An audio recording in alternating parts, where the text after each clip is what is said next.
Hai, halo teman-teman, ketemu lagi dengan saya Resanto, pemilik furniturerapi.com. Di belakang saya ada pintu gebyok ukir dengan panjang 300 cm dengan tinggi 270 cm dengan ukuran songkok 15 cm. Nah teman-teman, karena ini adalah pintu yang tentunya perlu tahan cuaca, maka saya menggunakan bahan finishing untuk outdoor. Ada dua teman-teman untuk bahan finishing outdoor, khususnya dari Propan. Yang pertama adalah Propan PU yang menggunakan bahan dasar thinner. Namun untuk PU ini sendiri biayanya sangat mahal karena thinnernya saja 1 liter bisa sampai 50.000. Tentu banyak pembeli yang tidak berani membayar harganya.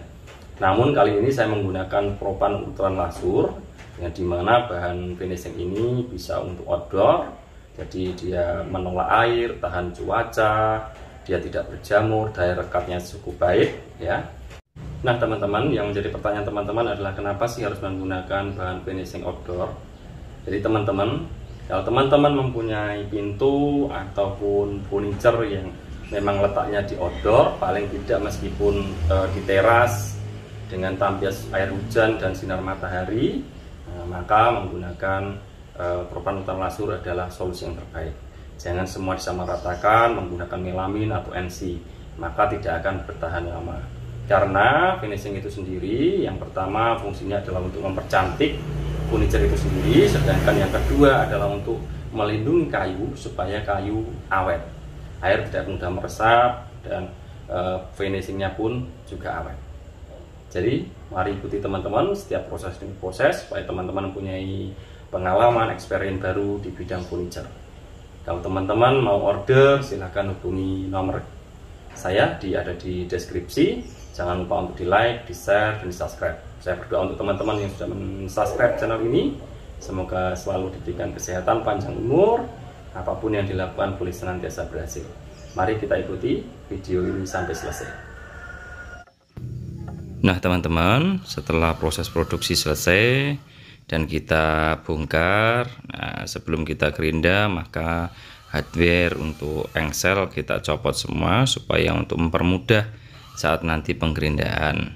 Dan sebelum penggerindaan dimulai, nah langkah yang sebelumnya adalah kita akan bikin setiap sisi dari kayu-kayu ini supaya tidak tajam.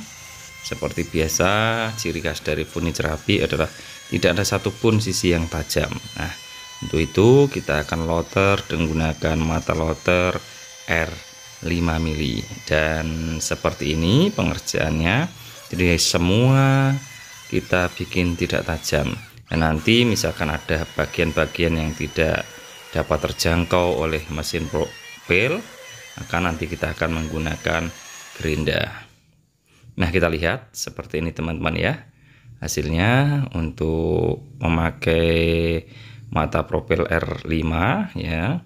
Jadi tidak ada yang tajam, kita pastikan supaya semuanya aman di kulit ya. Ketika kita pegang, kita bersentuhan dengan furniture ini nanti aman supaya tidak ada satupun yang tajam.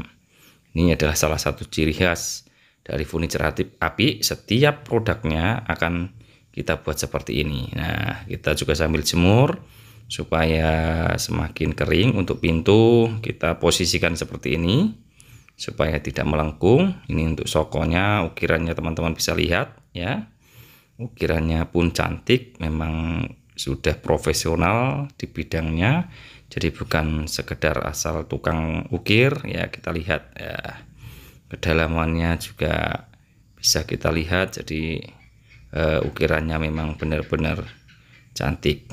Dan setelah itu baru nanti kita akan lakukan proses penggerindaan. Untuk proses penggerindaan kita lakukan dua tahap. Tahapan yang pertama menggunakan amplas nomor 150, yang kedua nanti menggunakan nomor amplas 400, dan yang rata kita tekan supaya hasilnya tidak bergelombang. Sementara untuk ukiran kita menggunakan kitiran ya. Kita pastikan setiap sudut, setiap lubang kita bisa gerinda dan tidak ada satupun yang kasar, karena ini akan menentukan nanti hasil finishingan itu sendiri. Dan setelah itu, setelah proses penggerindaan baru nanti kita akan proses finishing. Tahapannya kita akan bersihkan menggunakan angin kompresor supaya tidak ada debu, karena kalau ada debu nanti hasilnya akan menjadi kasar. Dan seperti yang saya bilang sebelumnya, saya menggunakan propan ultran lasur untuk finishingan, jadi tidak usah menggunakan pengencer apapun. Jadi kita aduk dulu, terus kita aplikasikan menggunakan kuas 2,5 in ya. Kita pastikan penguasannya sesuai dengan urat kayu, tidak boleh berlawanan. Untuk tahapan pewarnaan ini kita memerlukan 3 tahapan. Yang pertama kita aplikasikan, kita tunggu kering, kemudian kita amplas menggunakan amplas nomor 400. Setelah itu nanti kita aplikasikan lagi dan seterusnya sampai 3 kali. Nah, yang perlu teman-teman ketahui bahwa bahan finishing ini mempunyai kelemahan juga, yaitu proses kekeringannya terhitung lama. Jadi bisa kita siasati. Setelah aplikasi selesai, nanti kita akan sambil jemur dan kita tunggu sampai besok harinya sampai kering, baru kita amplas dan kita aplikasikan. Jadi tidak bisa dalam waktu 1 hari kita mengaplikasikan 2 tahapan. Itu yang perlu teman-teman ingat, karena tekstur dari bahan finishing ini sangat kental. Dan proses selanjutnya untuk yang ukiran, kita juga lakukan tahapan yang sama. Kita bisa menggunakan berbagai macam kuas, dari yang besar sampai yang kecil. Dan jangan lupa sebelum kita gunakan bahan ini, kita aduk, bahkan nanti di tengah proses juga harus sering kita aduk. Nah, kita aplikasikan seluruh bagian, dan nanti misalkan di bagian-bagian sela-sela ukir ini yang tidak bisa dijangkau dengan kuas yang besar, tetap kita harus menggunakan kuas yang kecil supaya semuanya rata, warna bisa masuk ke dalam sela-sela dan warnanya sama. Untuk proses pewarnaan pada ukiran ini tahapannya juga sama seperti yang rata. Jadi kita aplikasikan 1 kali, kemudian kita amplas, kemudian kita aplikasikan lagi sampai 3 kali. Nah, baru setelah itu nanti ada tahapan lagi untuk top coatnya, yaitu kita menggunakan natural gloss. Ya teman-teman, setelah kemarin kita sudah mengaplikasikan propan ultran lasur dengan warna klasik bleach. Ini setelah proses penggerindaan, kemudian kita aplikasikan sebanyak 3 kali. Setelah kita aplikasikan, tunggu kering, kemudian kita amplas dan seterusnya sampai 3 kali. Dan langkah selanjutnya, tahapan terakhir adalah kita menggunakan propan ultran lasur yang untuk natural gloss. Ini sesuai dengan permintaan pembeli. Jadi ada 2 teman-teman ya, natural gloss dan natural doff. Kalau mau yang mengkilat tentu menggunakan yang natural gloss. Kalau yang mau kalem itu bisa menggunakan natural doff. Jadi ini pengaplikasiannya sama.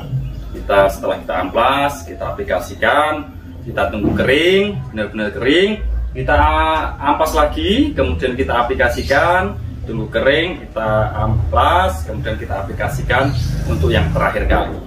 Jadi biar hasilnya bisa lebih maksimal. Jadi mari teman-teman kita ikuti proses selanjutnya sampai nanti pintu ukir job ini kita setting dan kita lakukan pemotretan. Mari kita ikuti proses selanjutnya. Ya teman-teman, yang seperti saya bilang tadi, kita akan lakukan aplikasi untuk natural gloss sesuai dengan permintaan pembeli. Jangan lupa untuk diaduk sebelum atau selama pemakaian supaya tidak mengendap. Dan juga untuk pengaplikasiannya harus searah urat kayu supaya nanti hasilnya bagus, tidak ada bekas kuas ketika nanti sudah kering. Jadi kita aplikasikan secara merata, kita bikin 3 aplikasi supaya hasilnya maksimal. Dan perlu teman-teman ketahui, untuk proses finishing propan ultran lasur ini tidak dianjurkan memakai dempul dari awal pemakaian. Jadi karena nanti akan mengakibatkan pecah. Jadi tidak boleh pakai dempul, natural kayu asli tanpa dempul. Dan langkah selanjutnya kita akan bersihkan untuk engselnya, hardware-nya dengan gerinda. Kita bersihkan dari karat, kita gerinda, kita amplas supaya karatnya benar-benar hilang, dan nanti ketika dipakai oleh pembeli nanti juga awet. Nanti kita akan finishing. Setelah benar-benar bersih, kita akan lakukan finishing dengan warna hitam supaya tetap kelihatan asli, natural. Nah, ini dia sudah kita gerinda, kita sudah bersihkan, dan langkah selanjutnya nanti kita akan finishing. Nah, untuk finishing tahapannya bisa langsung teman-teman pakai warna, atau juga sebelumnya nanti di epoxy filler. Lebih bagusnya kalau nanti di epoxy filler itu teman-teman.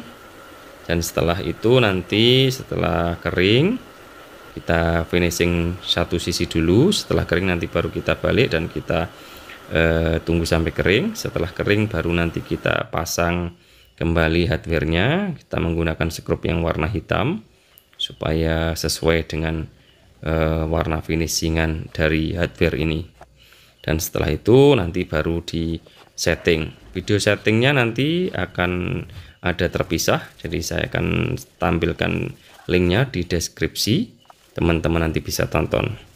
Demikian teman-teman video dari furniture API, proses finishing pintu ukir gebyok menggunakan Propan Ultran Lasur.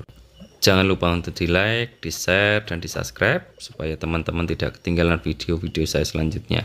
Saya berdoa untuk teman-teman yang sudah mensubscribe channel ini, semoga diberikan kesehatan selalu, diberikan umur panjang, dan apapun yang dilakukan boleh senantiasa berhasil. Terima kasih dan sampai jumpa.